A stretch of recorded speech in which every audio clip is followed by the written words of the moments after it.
حضور صلی اللہ علیہ وسلم نے زندگی میں کتنے حج کیے؟ آپ صلی اللہ علیہ وسلم نے زندگی کے کتنے سال مکہ میں گزارے؟ آپ صلی اللہ علیہ وسلم نے زندگی کے کتنے سال مدینہ میں گزارے؟ آپ صلی اللہ علیہ وسلم کے کتنے بیٹے تھے؟ آپ صلی اللہ علیہ وسلم کے ہم شکل صحابی کا نام کیا تھا؟ آپ صلی اللہ علیہ وسلم کے دانت مبارک کس جنگ میں شہید ہوئے؟ آپ صلی اللہ علیہ وسلم کی وفات پر انہیں کس نے غسل دیا؟ آپ صلی اللہ علیہ وسلم کی تدفین کے لیے کس صحابی نے قبر کھودی؟ اس معلوماتی ویڈیو کو آخر تک ضرور دیکھیے گا۔ بسم اللہ الرحمن الرحیم۔ نبی اکرم صلی اللہ علیہ وسلم کا تعلق حضرت اسماعیل علیہ السلام کی نسل سے تھا، جنہیں عام طور پر بنو اسماعیل یعنی اسماعیل کی اولاد کہا جاتا ہے۔ حضرت اسماعیل کی اولاد میں سے ایک بیٹے کا نام قدیر یعنی کردار تھا، جن کی نسل میں سے حضرت عدنان مشہور ہوئے، جو عرب کے تمام عدنانی قبیلوں کے جد اعلیٰ تھے۔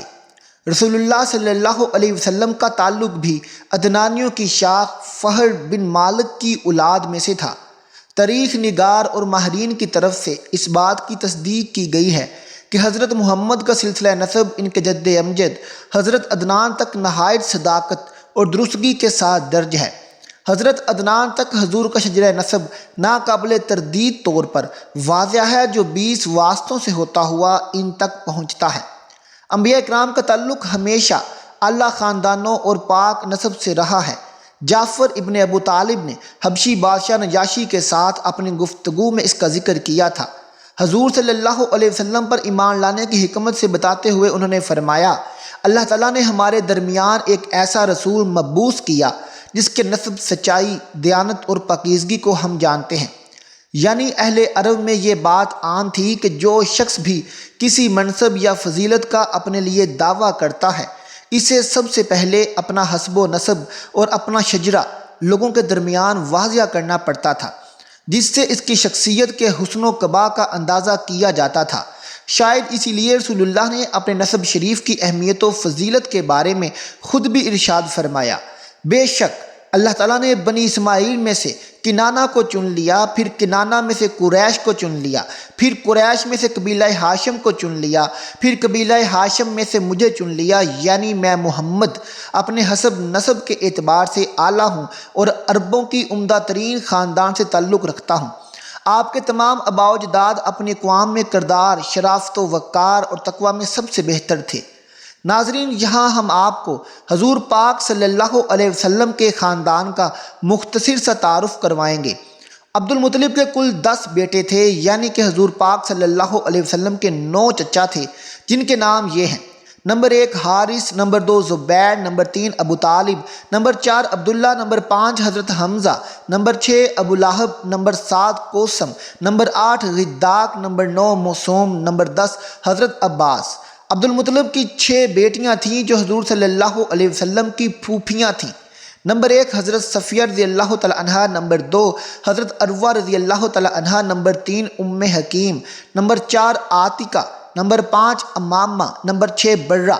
حضور پاک صلی اللہ علیہ وسلم کی 4 بیٹیاں تھیں جن کے نام یہ ہیں: نمبر 1 حضرت رقیہ رضی اللہ تعالی عنہا، نمبر 2 حضرت زینب رضی اللہ تعالی عنہا، نمبر 3 حضرت فاطمہ رضی اللہ تعالی عنہا اور نمبر 4 ام کلثوم رضی اللہ تعالی عنہا۔ حضور پاک صلی اللہ علیہ وسلم کے 3 بیٹے تھے اور یہ تینوں بیٹے بچپن میں ہی وفات پا گئے تھے، جن کے نام یہ ہیں: نمبر 1 قاسم، نمبر 2 حضرت عبداللہ، نمبر 3 حضرت ابراہیم رضی اللہ تعالی عنہ۔ حضور پاک صلی اللہ علیہ وسلم کی اولاد کی تعداد 7 تھی، جن میں 3 بیٹے اور 4 بیٹیاں تھیں۔ یہ تمام اولاد حضرت خدیجہ رضی اللہ تعالی عنہا سے پیدا ہوئی اور صرف ابراہیم جو کہ ماریہ قبطیہ میں سے تھے۔ نبی اکرم صلی اللہ علیہ وسلم کی فاطمہ کے علاوہ باقی ساری اولاد نبی صلی اللہ علیہ وسلم کی زندگی میں ہی فوت ہو گئی۔ صرف حضرت فاطمہ رضی اللہ تعالی عنہا نبی پاک صلی اللہ علیہ وسلم کے ظاہری وصال کے بعد فوت ہوئیں۔ حضور پاک صلی اللہ علیہ وسلم کی بہنیں اور بھائی، واضح رہے کہ حضرت محمد صلی اللہ علیہ وسلم کے سگے کوئی بہن بھائی نہیں تھے، البتہ 5 رضائی بھائی اور 2 رضائی بہنیں تھیں۔ ان رضائی بھائی بہنوں کے نام یہ ہیں: نمبر 1 حضرت حمزہ رضی اللہ تعالی عنہ۔ حضرت حمزہ آپ کے چچا بھی تھے اور رضائی بھائی بھی۔ نمبر 2 حضرت ابو سلمہ بن عبد الاسد رضی اللہ تعالیٰ عنہ۔ نمبر 3 مسروق۔ نمبر 4 ابو سفیان بن حارث۔ نمبر 5 عبداللہ بن حارث اور رضائی بہنوں کے نام یہ ہیں۔ نمبر 1 انیسہ بنت حارث۔ نمبر 2 حذیفہ بنت الحارث جو شیمہ کے نام سے مشہور تھیں۔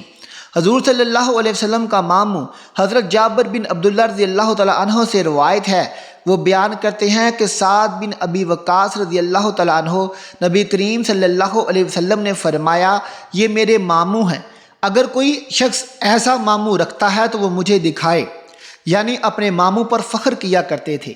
نبی کریم صلی اللہ علیہ وسلم کی والدہ حضرت آمنہ بنی زہرہ سے تھیں اور سعد بن ابی وقاص رضی اللہ تعالیٰ عنہ بھی بنی زہرہ سے تھے۔ حضرت سعد بن ابی وقاص رضی اللہ تعالیٰ عنہ حضرت آمنہ کے رشتہ دار تھے اور ماں کی طرف کے رشتہ دار ماموں ہوا کرتے ہیں۔ حضور پاک صلی اللہ علیہ وسلم کی ازواج، حضور پاک صلی اللہ علیہ وسلم کی ازواج کی تعداد 11 تھی، جن کے نام یہ ہیں۔ نمبر 1 حضرت خدیجہ رضی اللہ تعالیٰ عنہا۔ نمبر 2 حضرت سودا رضی اللہ تعالیٰ عنہا۔ نمبر 3 حضرت عائشہ صدیقہ رضی اللہ تعالیٰ عنہا۔ نمبر 4 حضرت حفصہ بنت عمر رضی اللہ تعالیٰ عنہا۔ نمبر 5 حضرت ام حبیبہ رضی اللہ تعالیٰ عنہا۔ نمبر 6 حضرت زینب بنت جعفر رضی اللہ تعالیٰ عنہا۔ نمبر 7 حضرت زینب بنت خزیمہ رضی اللہ تعالیٰ عنہا۔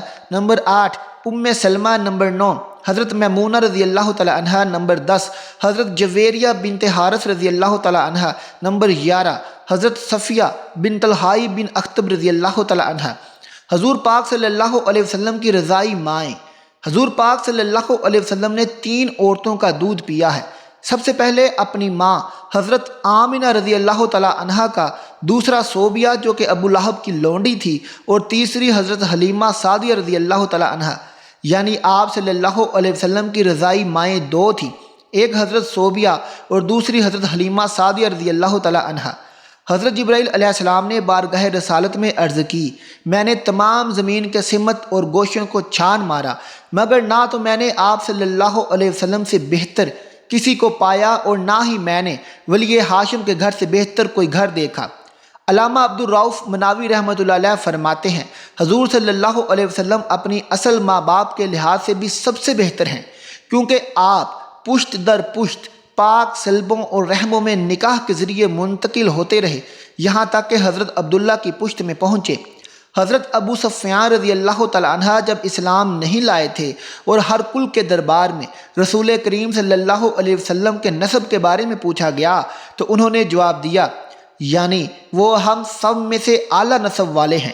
نبی اکرم صلی اللہ علیہ وسلم کی پہلی شادی عرب کی سب سے عظیم خاتون کے ساتھ ہوئی۔ سیدہ خدیجہ رضی اللہ تعالیٰ عنہا کی عمر شادی کے وقت 40 برس تھی اور وہ 2 مرتبہ بیوہ ہو چکی تھی۔ دونوں شوہروں سے ان کی اولاد بھی تھی۔ پہلے شوہر ابو حالہ بن زرارہ سے ان کے 2 بیٹے اور دوسرے عتیق بن مخزومی سے ایک بیٹی ہند جو صحابیہ بھی تھی۔ حضور صلی اللہ علیہ وسلم کی عمر 25 سال تھی۔ شادی کے بعد حضور صلی اللہ علیہ وسلم کے گھر میں سیدہ خدیجہ بہت خوش تھی۔ آپ کے اخلاق، حسن اور پاکیزہ کردار نے ان کے گھر کو دنیا ہی میں جنت کی نظیر بنا دیا تھا۔ مورخین نے سیدہ خدیجہ سے اولاد کی ترتیب بیان کرنے میں مختلف انداز اختیار کیے ہیں۔ ہمارے نزدیک صحیح ترین روایات کے مطابق ترتیب یوں ہے۔ حضور صلی اللہ علیہ وسلم کی شادی کے تقریباً 1 سال بعد آپ صلی اللہ علیہ وسلم کو اللہ نے پہلے صاحبزادے جناب حضرت قاسم کی ولادت سے خوشیاں عطا فرمائیں۔ ان کا نام مشورے کے ساتھ قاسم رکھا گیا۔ انہی کی نسبت سے حضور صلی اللہ علیہ وسلم کو ابو القاسم کہتے ہیں۔ قاسم کا نام طیب بن معروف ہے، مگر زیادہ مستند روایات کے مطابق آپ کے دوسرے بیٹے عبداللہ بن محمد ہی کو طیب اور طاہر دونوں القاب سے یاد کیا جاتا ہے۔ قاسم کے 2 سال بعد آپ کی بڑی بیٹی سیدہ زینب بنت محمد پیدا ہوئیں۔ پھر ان کے بعد آپ کے دوسرے بیٹے عبداللہ پیدا ہوئے جو طیب اور طاہر کے نام سے تاریخ میں مشہور ہیں۔ ان کے بعد سیدہ رقیہ بنت محمد کی ولادت ہوئی۔ رقیہ سے چھوٹی صاحبزادی ام کلثوم تھیں۔ حضرت خدیجہ کی آخری اولاد سیدہ فاطمہ الزہرا ہیں جو آپ کو سب سے زیادہ محبوب تھیں۔ انہی کو آپ نے خاتون جنت کی سردار سید النساء اہل جنہ کا لقب دیا۔ آپ شیر خدا علی المرتضیٰ سے بیاہی گئیں۔ آپ ہی حسنین کریمین کی والدہ ہیں۔ خاتون کربلا سیدہ زینب بنت علی اسی جوڑے کی شیر دل بیٹی تھیں جو ابن زیاد اور یزید کے درباروں میں بھی ذرہ بھر معروب نہ ہوئیں۔ سیدہ فاطمہ زہرا کا مقام و مرتبہ بہت بلند ہے، مگر بعض لوگ حضور کی دیگر بیٹیوں کا انکار کر دیتے ہیں۔ یہ جہالت و گستاخی کی بدترین مثال ہے۔ حضور کو اللہ تعالیٰ نے قرآن پاک میں حکم دیا، اے نبی اپنی بیوی اور بیٹیوں اور اہل ایمان کی عورتوں سے کہہ دو کہ اپنے اوپر چادر کے پلو لٹکا لیا کریں۔ مولانا مودودی نے تفہیم القرآن میں اس موضوع پر تفصیلی حاشیہ لکھا ہے۔ وہ کہتے ہیں جو لوگ حضور کی اپنے سلبی بیٹیوں کو ان کی صاحبزادیاں نہیں سمجھتے، وہ تعصب میں اندھے ہو کر یہ بھی نہیں سوچتے کہ اولاد رسول کے نسب سے انکار کر کے وہ کتنے بڑے جرم کا ارتکاب کر رہے ہیں اور اس کی کیسے سخت جواب دہی انہیں آخرت میں کرنی ہوگی۔ آپ کے بیٹے قاسم بچپن میں ہی فوت ہو گئے تھے۔ بعض روایات کے مطابق قاسم اتنی عمر کو پہنچ گئے تھے کہ وہ گھوڑے پر سوار ہو کر پھر اچانک ان کی وفات ہو گئی۔ آپ کے دوسرے بیٹے عبداللہ بھی حضور صلی اللہ علیہ وسلم کی بست کے چند سال بعد فوت ہو گئے تھے۔ یکے بعد دیگرے دونوں بیٹے داغ نفارقت دیے گئے تھے، تو پھر فطری طور پر والدین پر غم کے پہاڑ اٹھ پڑے، مگر ان کا صبر بے مثال تھا۔ عبداللہ بن محمد کی وفات پر بدبخت کفار مکہ نے بڑی خوشیاں منائیں اور حضور صلی اللہ علیہ وسلم کو ابتر یعنی دم کٹا ہوا قرار دیا۔ ابن سعد لکھتے ہیں کہ آس بن وائل سہمی نے کہا یعنی محمد کی نرینہ اولاد ختم ہو گئی، لہٰذا وہ ابتر ہے۔ کم و بیش ایسے ہی الفاظ آپ کے بدبخت چچا ابو لہب نے بھی کہے۔ اسی پر قرآن کی مختصر ترین سورۃ الکوثر نازل ہوئی۔ اے نبی ہم نے تمہیں کوثر عطا کر دیا، پس تم اپنے رب ہی کے لیے نماز پڑھو اور قربانی کرو، تمہارا دشمن ہی جڑ کٹا ہے۔ ناظرین آج دیکھ لیجئے آپ صلی اللہ علیہ وسلم کے دشمنوں کا تذکرہ ہوتا ہے تو ساری کائنات ان پر لعنت بھیجتی ہے، اور محمد عربی صلی اللہ علیہ وسلم کا تذکرہ زمینوں میں نہیں آسمانوں کے اندر بھی درود و سلام کی حسین گونج میں سنا جاتا ہے۔ حضور کی پھوپھی حضرت صفیہ بنت ابو مطلب کی آزاد کردہ ایک لونڈی تھی جس کا نام سلمہ تھا۔ وہ بہت سمجھدار اور باشعور خاتون تھی۔ سیدہ خدیجہ رضی اللہ تعالیٰ عنہ عموماً اپنے ذاتی کاموں کے لیے اس کی خدمات حاصل کرتی تھیں۔ جب بھی زچگی کا زمانہ ہوتا تو وہ ان کو اپنے ہاں بلا لیا کرتی تھیں۔ وہ بچوں کی پیدائش سے لے کر دودھ پلانے والی خواتین کے تقرر تک زچہ اور بچہ کی دیکھ بھال کرتیں۔ سیدہ خدیجہ رضی اللہ تعالیٰ عنہ اپنے بچوں کو دودھ پلانے کے لیے پہلے سے ہی مناسب خواتین کا اہتمام کر لیا کرتی تھیں۔ اسلام میں بیٹے کی پیدائش پر 2 بکرے، مینڈے یا دمبے اور بیٹی کی پیدائش پر 1 بکرا، مینڈا یا دمبا ذبح کر کے عقیقہ کرنے کا حکم ہے۔ یہ شریعت ابراہیمی میں بھی مسنون عمل تھا۔ سیدہ خدیجہ رضی اللہ تعالیٰ عنہ درہ اسلام سے قبل بھی اپنے بچوں کے لیے عقیقے کا اہتمام کیا کرتی تھی۔ کیا خوب اللہ کی بندی تھی یہ! حضرت ابراہیم علیہ السلام اور حضرت اسماعیل علیہ السلام کے وقت سے عربوں میں رائج تھا، مگر اکثر لوگ اسے بھول چکے تھے۔ نبی محترم صلی اللہ علیہ وسلم نے اس سنت کو پھر سے زندہ کیا۔ حضور صلی اللہ علیہ وسلم اور سیدہ خدیجہ کا نکاح ہونے کے بعد اس قدسی جوڑے کے کاروبار میں اللہ نے بہت برکت دی۔ وقت گزرتا گیا، بہت سے واقعات رونما ہوتے چلے گئے۔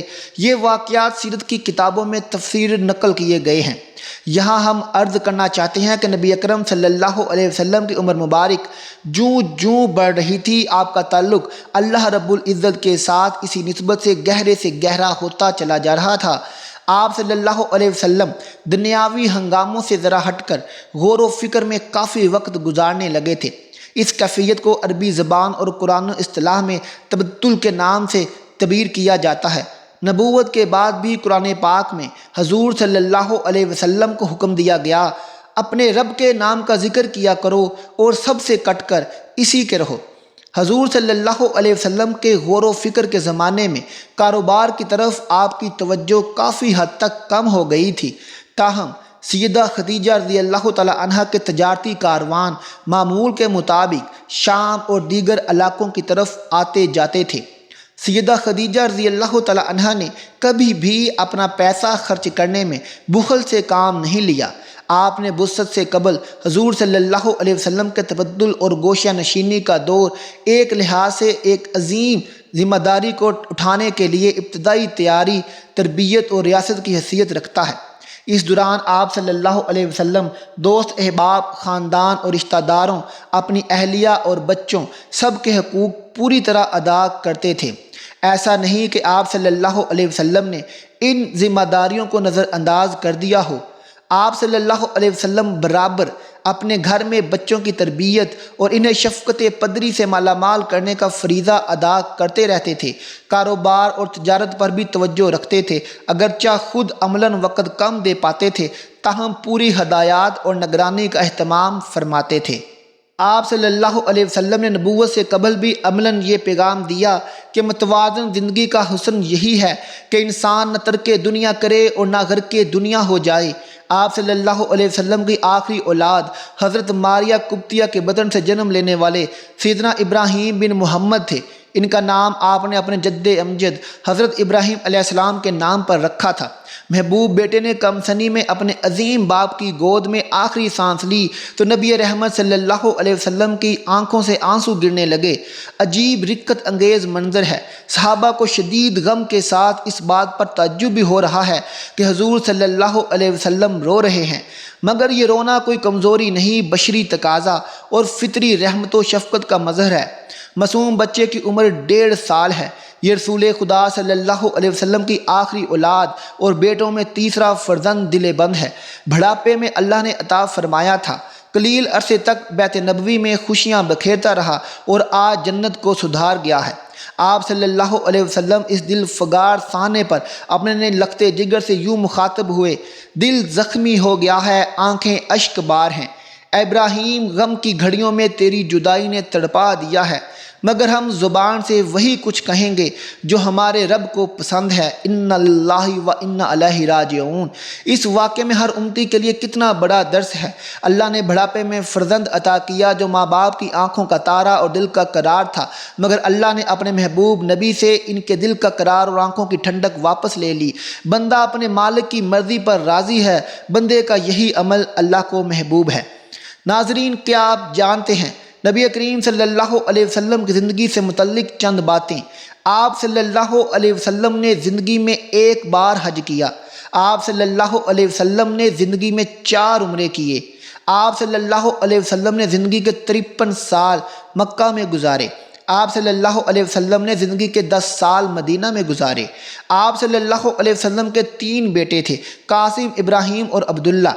آپ صلی اللہ علیہ وسلم کے ہم شکل صحابی کا نام کلبی تھا۔ آپ صلی اللہ علیہ وسلم کے دانت مبارک جنگ احد میں شہید ہوئے۔ آپ صلی اللہ علیہ وسلم کی وفات پر حضرت علی نے آپ کو غسل دیا۔ آپ صلی اللہ علیہ وسلم کی تدفین کے لیے حضرت ابی طلحہ نے قبر کھودی۔ اللہ پاک ہمیں دین کی مکمل سمجھ نصیب فرمائے، ہمیں بہتر عمل کرنے کی توفیق عطا فرمائے، آمین۔ ناظرین، کمنٹ باکس میں اللہ تعالیٰ کے 99 ناموں میں سے ایک نام ضرور ٹائپ کر دیں۔ ملتے ہیں آپ سے اگلی ویڈیو کے ساتھ، اپنا خیال رکھیے گا، اللہ حافظ۔